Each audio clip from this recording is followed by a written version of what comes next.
Hello students, today we are going to learn Einstein's mass-energy relation. Einstein's mass-energy relation. You all are aware of this relation E is equal to mc square. This we are going to derive. Einstein obtained the most famous relation between mass and energy, that is E is equal to mc square, from the postulates of special theory of relativity. Special theory of relativity means it deals with the inertial frame of reference. An inertial frame, what is inertial frame? The inertial frame of reference is the one in which Newton's first law of motion holds. This general theory removes the limitation and covers the accelerated frame of reference, as well as provide a fundamentally new outlook on the phenomena of gravitation. So this is all about the special theory of relativity, and it was the work of Einstein and was published in 1905. Now we will write the work done.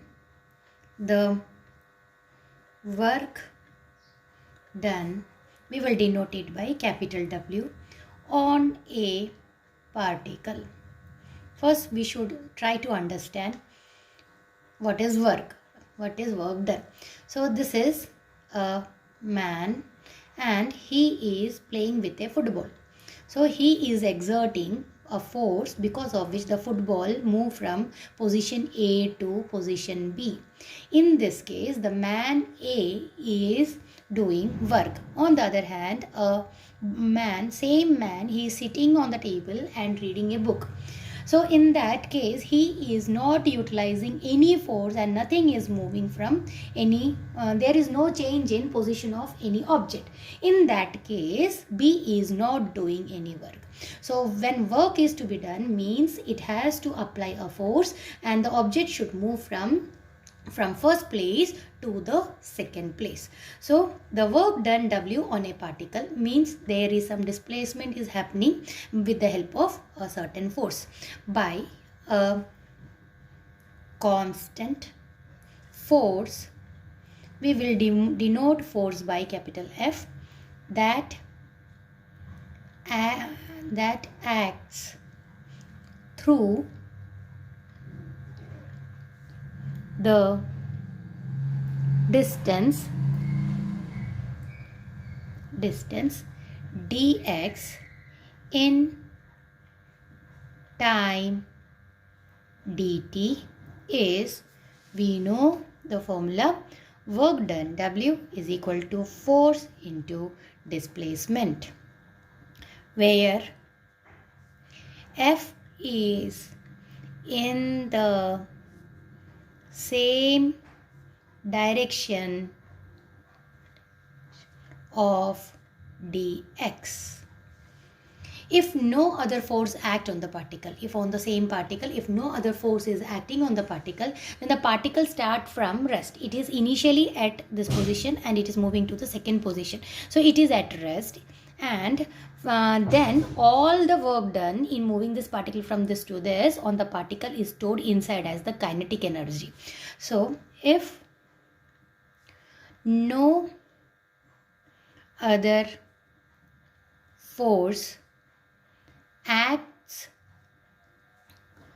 on the particle and the particle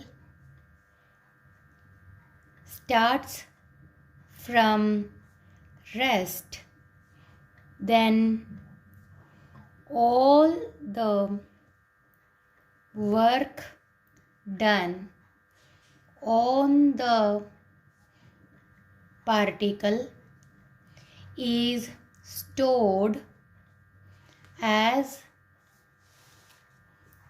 its kinetic energy.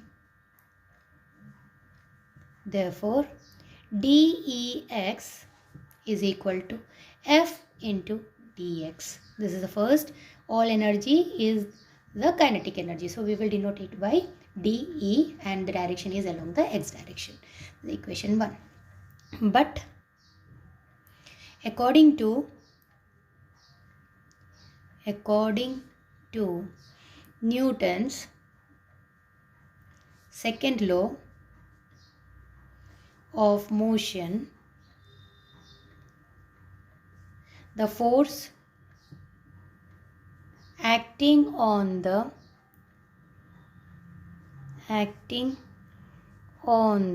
particle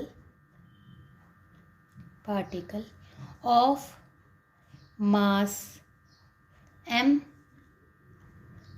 moving with velocity v is equal to the rate of change of momentum it produces. dEk is equal to m into dv by dt plus v into dm by dt into dx. This is as per Newton's second law. Dear students, we know that P is equal to momentum is equal to mass into velocity. Now, second law says that rate of change of momentum means d dt of m into v. Wherever we should note that till now we consider mass as constant. So differentiation of mass means something is constant, we will take it as 0. So we never apply dm by dt, but in this case the mass is changing. So what we are going to do, we will apply this on both the things. So first is m as it is into dv by dt plus v in dm by dt. So that's why this equation came. Now this is equal to m into, we will take dx inside, so dv dx by dt plus v into dm, we will take dm dx by dt. But we know that dx by dt is nothing but velocity, rate of change of displacement. So we will substitute m into dv into v plus v into dm into v. This is equal to m into v into dv plus v square dm. This is equation number 3. Equation number 2. But we know that, we already derived, but we know that mass is equal to rest mass divided by under root 1 minus v square upon c square. So m square is equal to m0 square upon under root, not under root. We will multiply, squaring both side. Squaring both side, m square is equal to m0 square upon 1 minus v square upon c square. So what we can do, m square is equal to m0 square upon c square minus v square upon c square. This c square will go up, a b upon c. So m square is equal to m0 square c square upon c square minus v square. Now we will take this to this side. M square c square minus v square is equal to m0 square c square. This implies m square c square minus m square v square is equal to m0 square c square. Equation number 3. Differentiating both the sides and remembering that m0 and c are constant. So we are going to differentiate. Differentiating both sides. Differentiating both the sides and remembering that m0 is the rest mass of any particle, so this is constant, and c is the velocity of light, this is also constant, are constants. So what is our initial equation? M square c square minus m square v square is equal to m0 c square. We are differentiating, so this will first we will operate on this 2m dm into c square. C is constant, so no need to differentiate, minus. Now this is 2m dm v square plus m square as it is 2v dv, and m0 and c square both are constant, so straightforward 0. Now 2m dm c square minus 2m dm v square plus m square 2v dv equal to 0. Now 2 is common, so we can take it out. M is common, so we are remaining with c square dm minus v square dm minus mv dv equal to 0. We will take this to this side. C square dm is equal to v square dm plus mv dv. Equation number 4. Now comparing equation number 3 and equation number 4. So what is equation number 3? Equation number 3 was dEk is equal to mv dv plus v square dm. So if we can compare these two equations, we will get these are equal.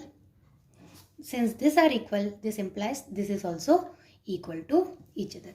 So what we obtain when comparing dEk is equal to c square dm.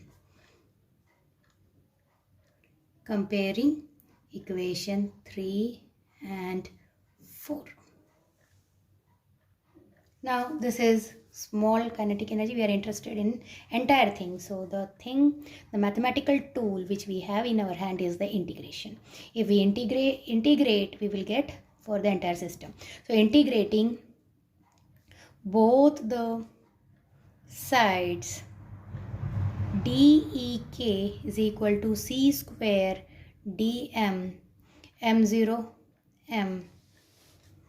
Therefore you will get dEk is equal to c square, this is m, and within the limit m0 to m, c square m minus c square m0. Equation 5, Ek.